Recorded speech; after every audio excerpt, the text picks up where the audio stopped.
What is the Zenless limit in Zenless Zone Zero? I'll give two explanations, one using in-game terms and one using real-world examples for people who don't quite play the game but just think the lore is interesting and want a real-world example. Using in-game terms, the Zenless limit is, to put it simply, the upper limit a hollow can reach before it starts spewing out excess energy and reaching critical mass. And when it reaches critical mass, it'll seep out energy into unaffected areas, infecting them, and then turning it into either expansions of the host hollow or entirely separate hollows that jut out from the original.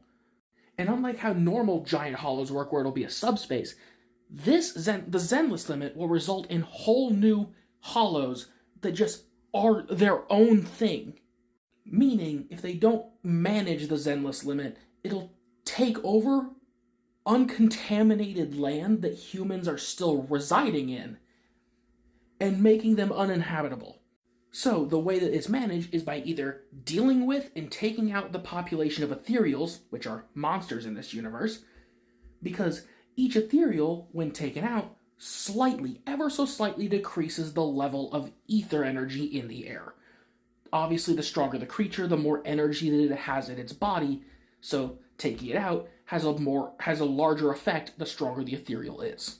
But you also can deal with this by harvesting the raw ether crystals, miasma, or even just sucking ether particles out of the air. Which is why the real-world example I'll give is cleaning up the after effects of nuclear waste. Because it can affect multiple things. Contaminated soil, contaminated plants, it can be in the groundwater, it can be in all these different places.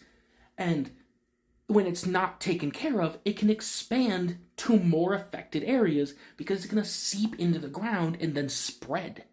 It can be airborne, it could get into the groundwater, it can get into the ground, it can affect people.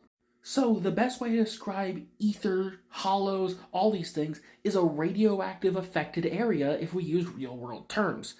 So, just like with a contaminated nuclear site or just like places that are affected by radiation, the best way to treat it is to clean it up.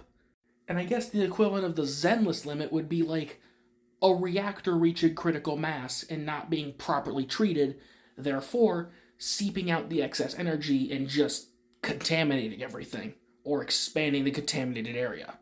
But the scariest part is, the larger the hollow, the larger the effect is if they ever to reach the Zenless limit.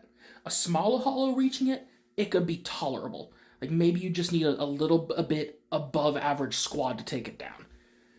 But if it is something like Hollow Zero that reaches it, all of New Eridu could be gone. Because Hollow Zero is, to our knowledge, the biggest and most devastating hollow of them all. Which is the reason why I think the Scott Outpost is constantly doing 24/7 research expeditions, harvesting ether materials, sucking up ether particles, sending elite squads into Hollow Zero to deal with ethereals by the hundreds. It's to make sure this highly volatile area can stay in the safe zone while they can find some way to deal with it on a grander scale.